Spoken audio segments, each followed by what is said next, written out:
The left is now trying to cancel Chris Pratt for allegedly being a Trump supporter and for also being a Christian, which is actually worse than being a Trump supporter because it means that what defines you is actually a nightly opposition to much of the evil that is currently being propagated by the left. And so we will go over why they're all of a sudden taking issue with Chris Pratt, similar details coming from Matthew McConaughey, why Hollywood hates Christians, and despite that, how they use biblical themes to write their stories and make money. So do stay tuned.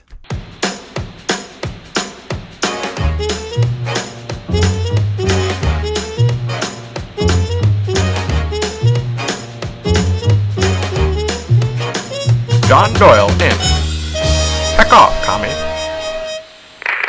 Hello there, ladies and gentlemen. Welcome to Heck Off Commie. We've got a lot of new people watching, which is very epic. Be sure to wish them all a very warm welcome in the comments. And I do actually want to give a shout out to one guy in particular. Someone sent me this clip taken by another channel called Barely Informed with Elad. He's a good guy. You should check him out. But I saw this clip and it got me pretty excited. So take a look. By the time I got into politics, it's like I'm already used to this. Absolutely. Yeah. Well, thank you so much for your time. Is there anything else you want to mention? Go to heckoffcommie.com, support John Doyle. He's epic, gonna be our future president. Let's go! Let's go! There's a few reasons why that's epic. Mainly because this guy's out here spreading the word. He's high energy. He's talking about something totally different, but he takes the opportunity to spread the word. So thank you, my friend. I appreciate your endorsement. And also, as you may have noticed, that guy is black.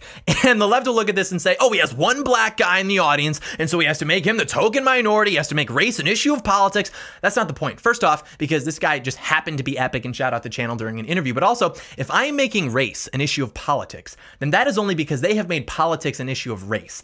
And what I mean by that is that if the left is accusing me or conservatives more broadly of using minorities to prove that our ideas are actually universally accepted, then that is only because they have spent decades and countless resources cementing politics within a racial identity, more specifically a non-white racial identity. In other words, if I'm bringing race into politics, it's only because you have cemented politics into race. Displaying that our ideas are accepted across all groups, granted inevitably in varying degrees, is only necessary because they have fueled racial tensions and tribalism and exploited that for political gain by effectively consolidating the support of non-whites to fulfill their political agenda. And that's why they're scared of us. That's why they try to slander me. Oh, he's a Nazi, he's a white supremacist, because they want me gone. So they use malicious and dishonest rhetoric as a weapon. I mean, I've got the receipts of them admitting to this in private correspondence, but they can get bent.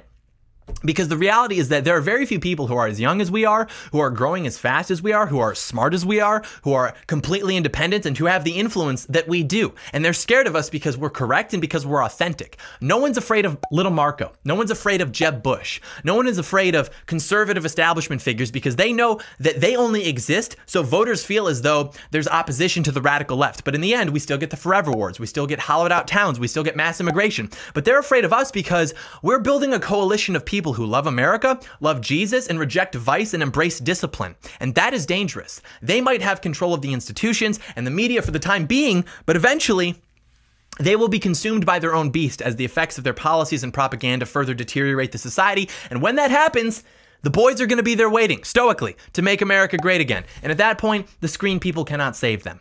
The point being, there is great reason to be optimistic about the future, but also the impact that we're going to have on it specifically. But anyways, they're trying to cancel Chris Pratt because they suspect that he's a closet Trump supporter and because he goes to a church that is against gay people and transgender people, to which he replied that, no, that's obviously not true. His church is obviously not against anybody. All are welcome, which is true of all Christian churches. All are called and welcome to the church, regardless of their identity or behavior. But what the church will not do, or at least what it isn't supposed to do, is adjust its teachings to accommodate the social trends of the society, which I'm sure is what they were alluding to when they said that his church is against gay and trans people, since in 2020, if you don't publicly endorse something, it means that you're against it. And this is why Hollywood has such a large problem with Christianity as a whole. But before we get into that, we have to ask, is Chris Pratt a Trump supporter? Yes, definitely. How do I know that Chris Pratt is a Trump supporter? Because the guy's an absolute Chad. He messes with Jesus and he played Star-Lord. Plus, he didn't take part in the Avengers cast fundraiser thing for Joe Biden, and then there was that time you wore a shirt with a Gadsden flag on it, but that information is even superfluous. I already know that he's a Trump supporter because of the aforementioned trifecta of masculine political indicators: Jesus, Chad, Star-Lord. No man with those criteria would ever be off-put by a strong leader like President Trump, let alone would ever vote for someone like Joe Biden and the coalition of communism and estrogen that he represents. But he also donated money to Barack Obama's re-election campaign in 2012. I don't know if we can blame him for that. I mean, it wasn't really until after the 2012 election that things really accelerated into where we are now politically and socially. In fact, the 2012 Democrat Party is basically just the current Republican establishment. But the point is that Chris Pratt is what I would refer to as the Chad Chad centrist. These are guys who aren't necessarily that interested in politics. They don't know the philosophical roots of different strains of left or right ideologies. They don't spend time analyzing trends, but objectively speaking, they're still roughly center-right, aka the traditional American man. Chris Pratt represents a time in American history where young men didn't have to study political strategy or philosophy, but instead could focus on life's simpler pleasures, riding motorcycles, fighting dinosaurs, courting women of color. That's a joke, but only because we never actually stopped fighting the lizards, did we, boys?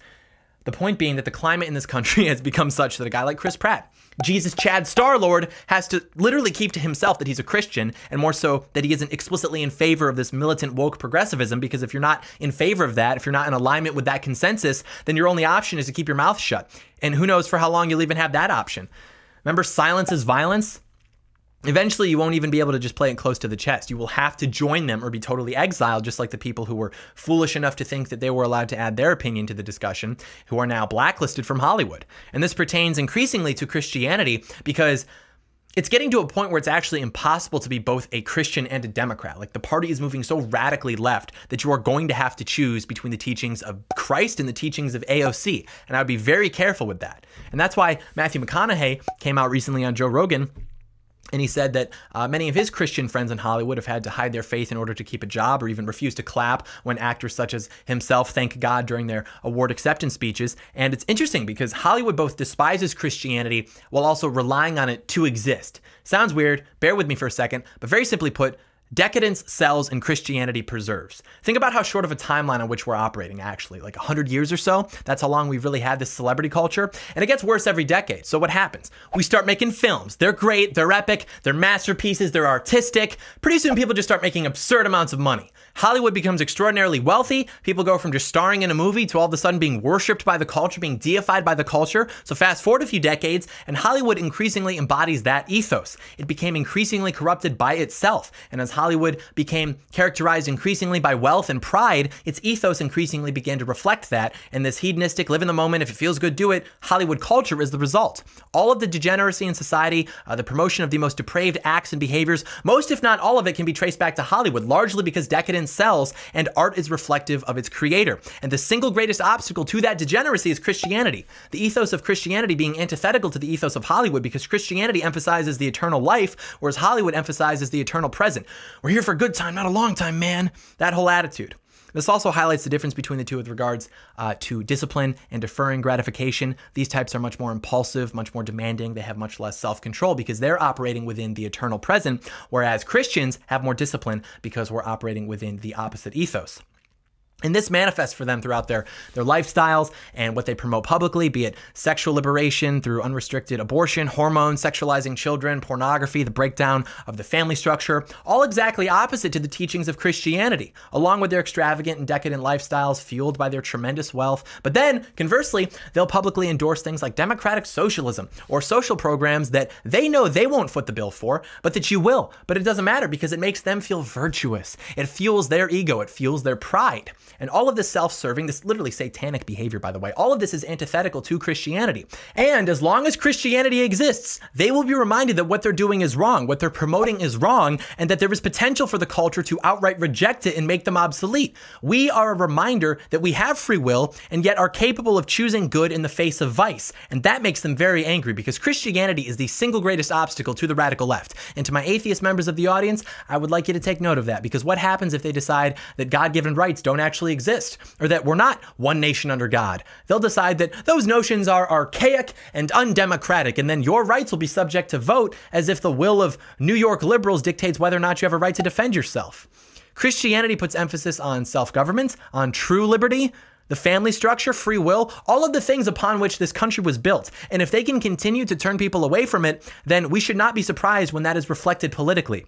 As Andrew Breitbart said, politics is downstream from culture. But that being said, Hollywood also takes stories from the Bible to fuel itself. This machine runs on biblical themes. And that's not a coincidence. It is not a coincidence that the most popular stories, the stories which resonate with us the most, the biggest blockbusters, all contain biblical themes. We're talking The Matrix, Star Wars, I, Robot, Terminator, Planet of the Apes, literally every superhero movie. Yeah, sorry, Wojak, you're actually getting excited about a Christ figure. I mean, even Spider-Man 2, probably the greatest superhero movie of all time, having one of its most important sequences being an incredibly obvious yet figurative crucifixion.